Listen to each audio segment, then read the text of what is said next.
G'day mates, it's Busta here. And before the video begins, I would like to give Skylight Frame a shout out for sponsoring this video.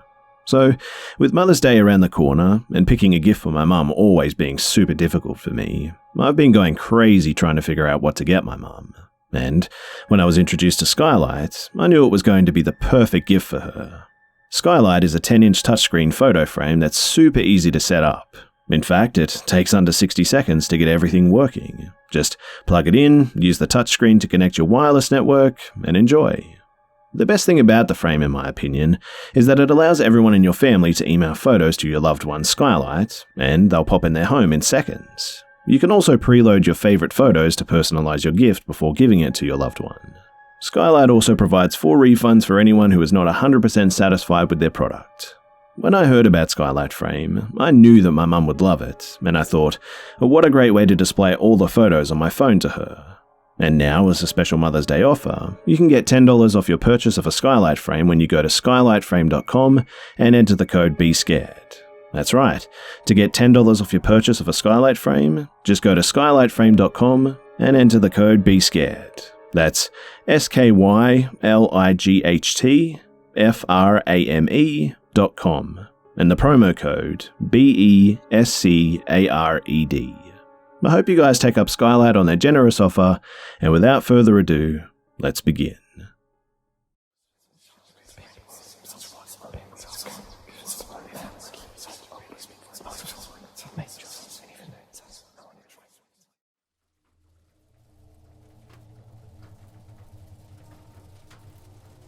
I don't really believe in the paranormal. I think there was probably an explanation too, but I was just too young to know what it was.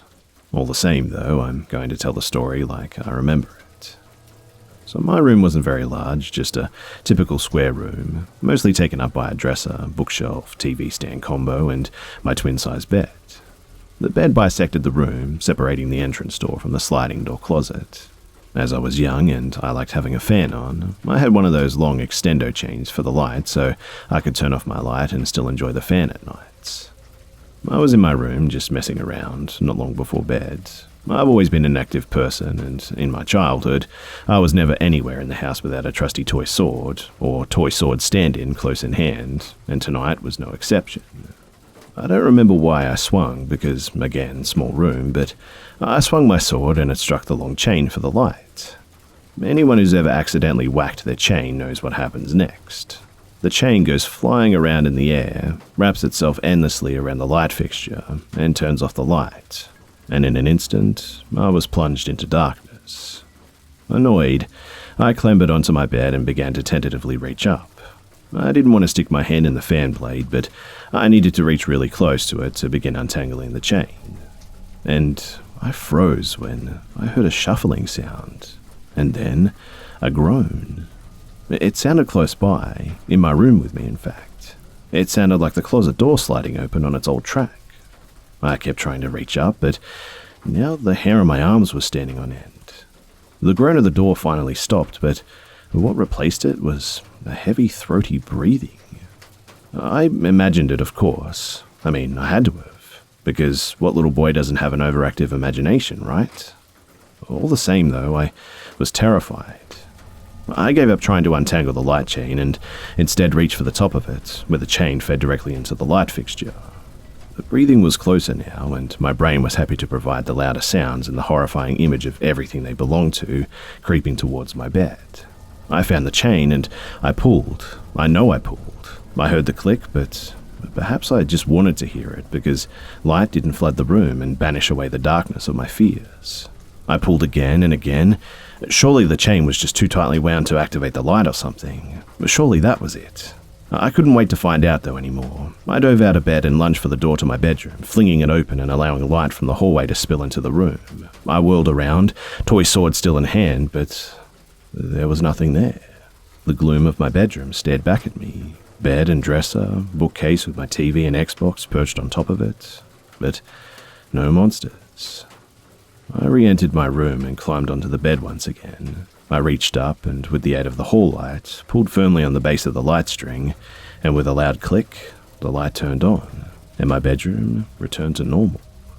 I unwound the light chain from the light fixture and climbed off the bed, sunspots dancing in my eyes from looking at the light, and feeling a little woozy from the past few minutes, I must admit. But it was okay. It was all just my imagination. There was no monster. The light simply wasn't turning on because I was pulling it wrong. I could explain everything very easily, except for why my closet door was open now.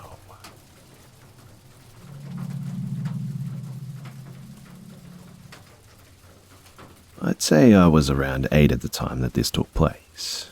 At the time, we had to get mail from the post office in town, and so seeing my mum get the mail, my brain decided, wow, I want to be cool and get the mail like mum too. It was that kind of childish need to prove that I was mature thing.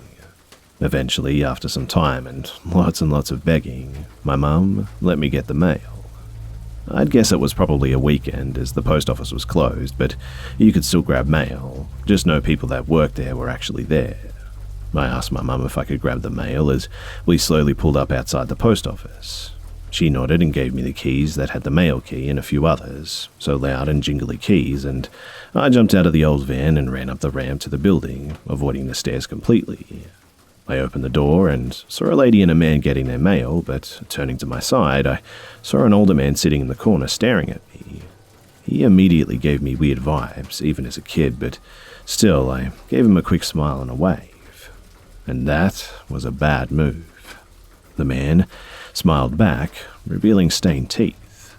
I walked past him and went to the mailbox. Me being me, though, I forgot what key was what and began fumbling awkwardly as the others grabbing mail left the building. After maybe 3 to 5 minutes of trying and failing, I finally unlocked it, and I was so happy that I just disregarded the man staring as I grabbed the mail. And with a quick click of the lock, I closed the box and began to walk away. I found the gaze of the man as he looked at me, a crooked smile across his face. The look he gave me, too, just still gives me chills to this day, almost a decade later. I put open my hand against the door and began to push when a pair of arms reached around me, one hand forcefully pulling the door shut, and the other around the upper part of my chest, like my collarbone, pulling me into a tight, unwelcome and horrible hug. I immediately froze. I mean, what was I supposed to do anyway? I was always taught to respect adults, and so I did. He had a strong scent of alcohol in him, so much so that I think I coughed a few times, in fact. He began to speak after a moment of just holding me there, and the words that he spoke scared me so bad, but now I only remember a part of what he said, and I honestly wish I didn't. He said, Hey, where are you going?" He spoke almost passive-aggressively, too.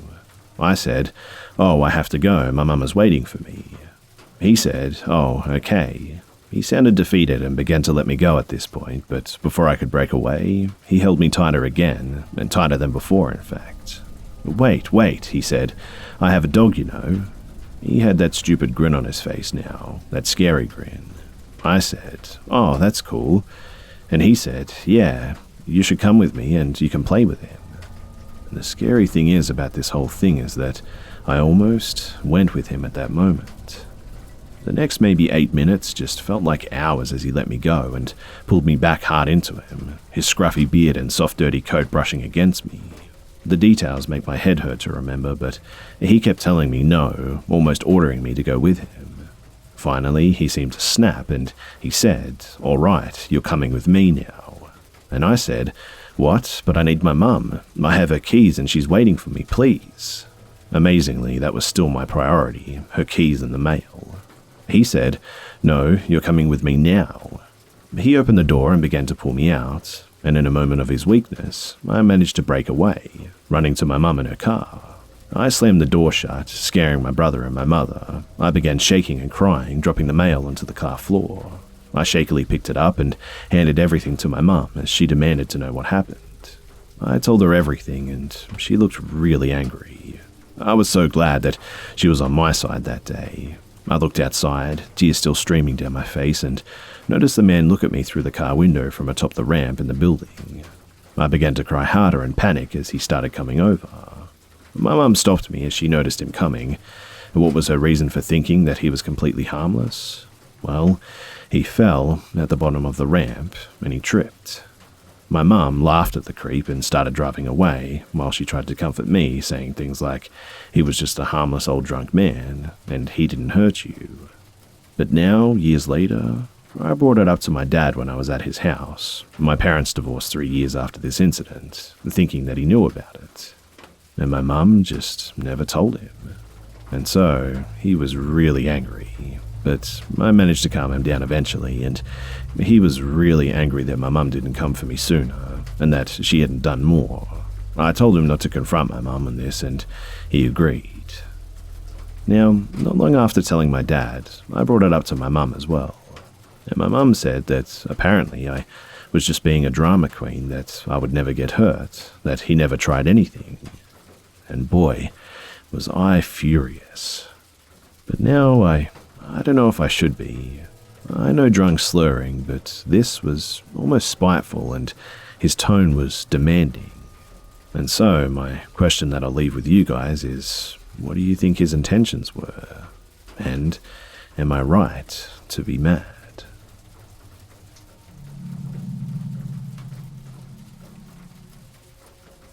I read a story the other day, and I was on the verge of crying because of just how similar my experiences were to it. It's been about 7 years since this event occurred to me, and while it brings pretty much absolutely no problems to my life, PTSD or anxiety and all that stuff, it's still an experience that has always just lingered with me. The experience always comes back to me at least once or twice a week too. Anyways, it's your choice whether or not you choose to believe this, but I'm stressed about posting this because I don't want to look like some sort of delusional person or some tool just trying to get some street credit or something, which is one of 2 reasons why I'm sharing this anonymously. So, I was 12 years old and I was on summer vacation. I lived in a central PA college town for 6 years at this point. It was your typical nice suburban neighborhood. I've never had any issues with dreaming, lucid dreams, or sleep paralysis, and still don't. I've tried to convince myself multiple times over that I somehow had a night terror, but the more I reflect on this event, the harder it has become to convince myself that it was just a dream. So, I remember waking up at around 2:40 a.m. It started with nothing out of the ordinary, but once I gained some of my senses from waking up, I felt a pit in my stomach. I was fully awake and conscious, but for some reason I simply couldn't move.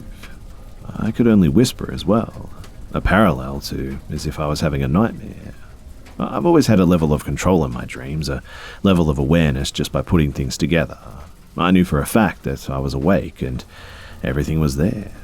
I'm trying to grasp what's going on when an extremely tall and slender figure walked into my room. To this day, I'll never forget what this creature looked like. It could be best compared to a Kaminoan from Star Wars, based on the appearance. Surprisingly similar, to be frank. It was tall, white, and extremely slender, and it seemed like it had no bones. It had long fingers and black eyes with yellow pupils. I looked it in the eyes and had this feeling of just awe and marvel and terror that I still can't re-experience or describe to this day. It emitted a bright, white glow that lit up my room like a nightlight. And this is when my memory gets slightly more hazy. But there are some mental pictures that I haven't forgotten. The creature whispered, "Come now," with persistence and a slight hint of menace in its voice. I obliged without question, likely due to a combination of a lack of sleep and the fact that I could not comprehend a single aspect of the situation. I remember getting out of my bed and walking downstairs in just such a surreal way. I was not floated or carried out, but somehow as I followed this thing downstairs, I made no noise. I had no socks on and I had a flight of wooden stairs, but I legitimately made zero noise whatsoever.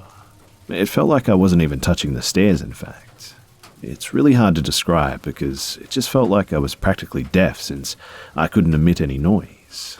The alien thing is waiting for me in the kitchen, and I take another look around to affirm that I'm not dreaming. I see my dog at the end of the kitchen, shaking, tail between her legs. She only made small whimpers, but somehow didn't bark or growl. By this point, oddly too, I'm sweating profusely. I can feel my body, and I've run out of excuses that I was dreaming. I see this thing standing there, almost looking indifferent. Another thing I won't forget too is just a pure lack of emotion that this thing displayed. It could have felt anything at the very moment, and I'd never be able to guess what it was thinking. Out of nowhere, I decided to tell it a single sentence, the only thing I ever said to it, and it was, "I don't want to." I felt raspy, exhausted, sick to my stomach because of all the events. It took effort to say something as dumb as that, but it walked towards me, no sound being emitted by them either, and grabbed my arm.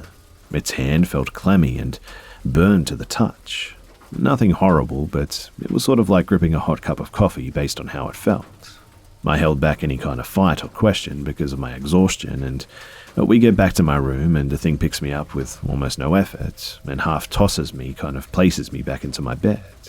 It then slammed the door really loudly and practically vanished at the same moment. After the door slammed, only 30 seconds later, my parents barged in. They were asking me what the hell just happened, and the look on their faces when they saw me in my state looked like they were shocked. I was drenched in sweat. I noticed my arm and almost burst into tears. You know when a friend slaps you on the back really hard and they kind of leave a handprint? Well, I had that running up my arm, and I could still feel the burn from the grip of the alien. My dog soon entered the room, and she was shaking as well, whimpering more and starts licking my face. Now, pretty much my whole life, even at a young age, I thought paranormal stuff and alien stuff was just bullcrap. I've just never really been interested in that stuff, and my friends never said anything that would make me believe otherwise. My parents listened intently to my story, and I was surprised that they genuinely believed me. But they never took it to the authorities or the news or even family and friends. It just stayed a secret, and I guess I kind of understand and almost don't blame them because of the social stigma behind aliens. Both my parents are in respected positions in the community, and I'm sure that they'd come off as crazy if they made claims like this. I've never mentioned this to anyone before, and it's only visited me one time after, but for some reason I didn't feel the same fear or shock that I felt in my first encounter. It just disappeared in a flash second, but it was still unmistakable. If you guys have any encounters similar to this, then I would really love to know. This creature has always crossed my mind for years, and I would love to know if anyone else has seen something like this. Once again, it isn't affecting my life whatsoever, but I just can't keep this story pent up forever like this. Anyway, any other questions that you guys have for me, I would be happy to answer in the comments below. Thanks for listening.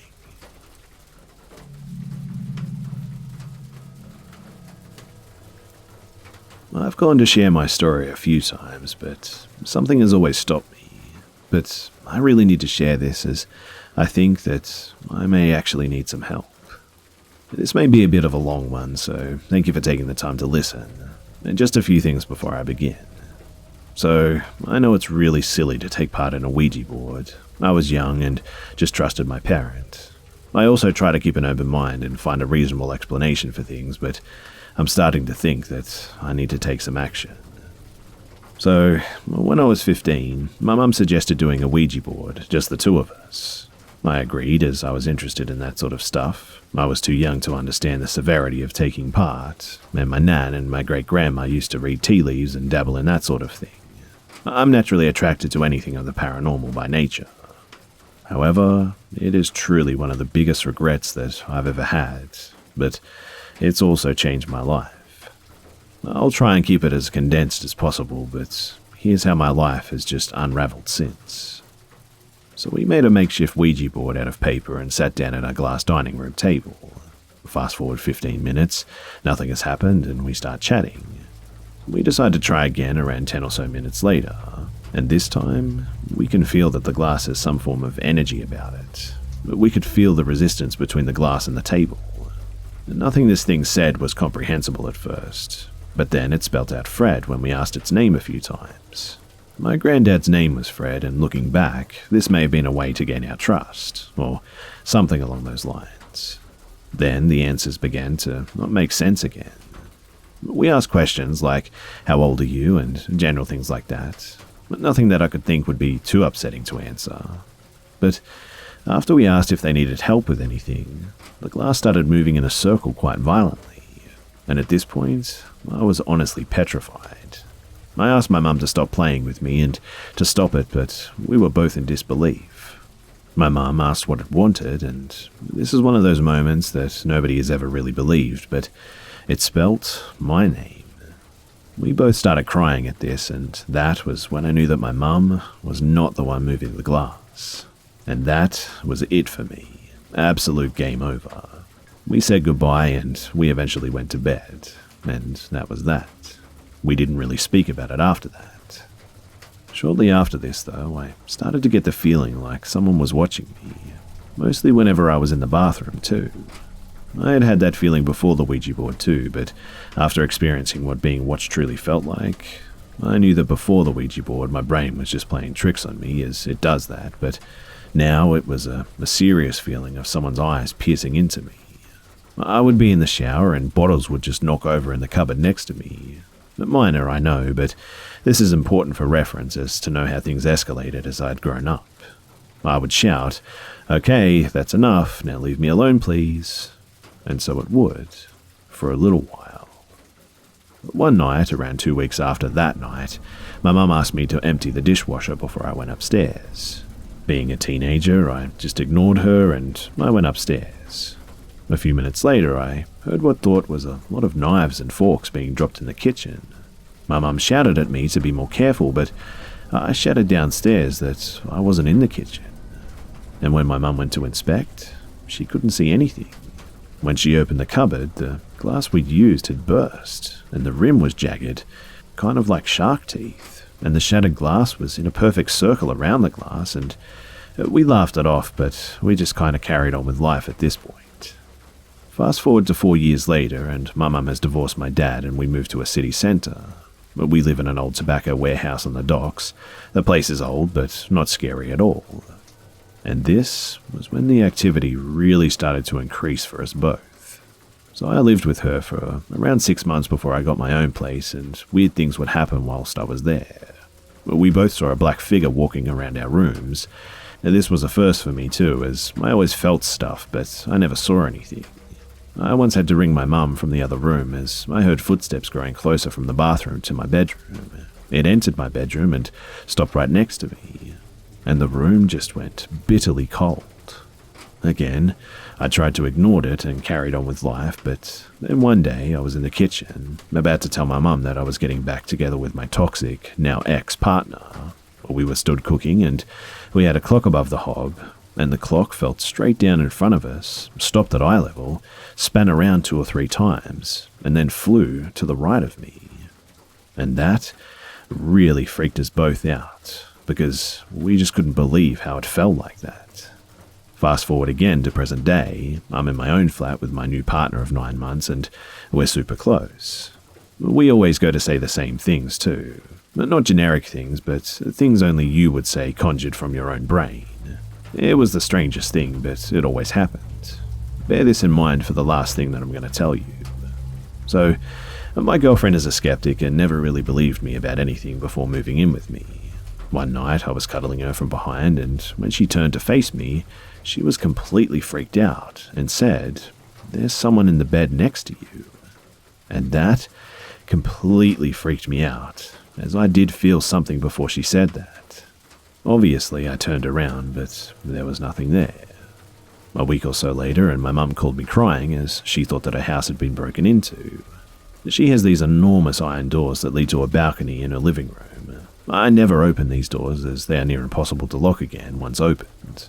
When my mum came home from work, the doors were wide open and the key was still on the hook next to the doors. Now, she never opens these doors, ever, but luckily, her new boyfriend is a security-conscious kind of guy and had webcams installed. And when we watched the recordings, the door opened on its own at 3 p.m. Now, this is the moment that led me to share this whole thing. But last night, my girlfriend and I were drifting off to sleep in our bedroom, and we both woke up at the exact same time. I laid there with my eyes open thinking that I just had a bad nightmare and that it would all be okay, but then I hear her say, "I just had a really bad nightmare." So I asked her what happened, and she started telling me that a black figure came in through the window and wouldn't say anything to us.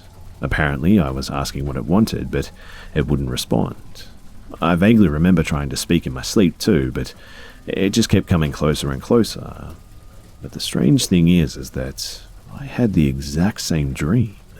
However, my girlfriend's dream cut off when the figure got close to us, but I stayed asleep until the figure was practically on top of me, and then I felt 5 prods in my back, like someone was digging their finger into my back really hard.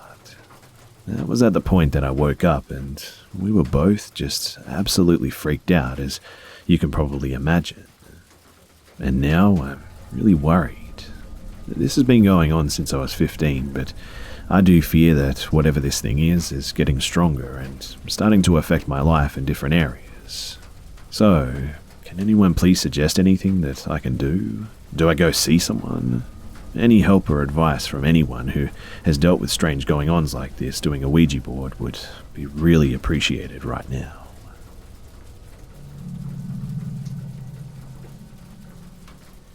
So, I was staying at a Westin in Atlanta. I stay at a lot of hotels, and I generally think of them as being safe places. On the day of this event, I was terribly hungover. So hungover, in fact, that I could barely get out of bed. But I had a hair appointment that I'd already made a 50% deposit on, so I essentially had to pull myself together. I threw up several times before I got there, but I eventually made it. Afterwards, I threw up on the way back too, because it was pretty bad. And when I made it back to the hotel, it was between 5 p.m. and 6 p.m. It wasn't even nightfall, and I'd got the elevator to go to my room, and it was packed with people. I was visibly sick, sweating, and trying to prevent myself from throwing up in a crowded elevator. I could hold it in long enough to make it to my floor, so I got off at the first chance. And I was on my knees puking in a trash can by the elevator before the doors were even closed. But while puking, I noticed a man hovering behind me. He was well dressed and about 45 to 50, I'd say. Out of embarrassment, I apologized for throwing up in public between heaves. He said, "I saw you on the elevator, but I didn't realize that you were on the same floor." Still puking, I informed him that I wasn't on this floor. He told me that he was going to get me some help. Attempting to decline his offer, he just grabbed me by my elbow, pulled me from the ground, and started quickly dragging me down the hall. I was really out of it and didn't understand what the heck was happening for about 15 seconds, but by then, we were nearly halfway down the hall, and I quickly realized that housekeeping had gone home for the day. There was no staff or patrons on the floor that I could see, and I started getting really loud and he stopped dragging me. But still, he didn't seem to release me, so I kind of had to wiggle away. I ran back to the elevator and got on. Just before the doors closed, he put his arms in and boarded the elevator with me. I pressed the button to my floor and he got off with me. My room was at the end of the hall, and I quickly walked back to my room, got the key to open my door and tried to close it, only to find his foot was blocking me from doing so. A small struggle that lasted about 8 seconds ensued, and I eventually was able to close the door and put the security latch on it. And then I slid to the floor and just started crying. Who was this man, and why was he doing this? If he wanted to help me, then why didn't he? What was he trying to do? I don't know, but I certainly hope that I don't see that guy in this complex again.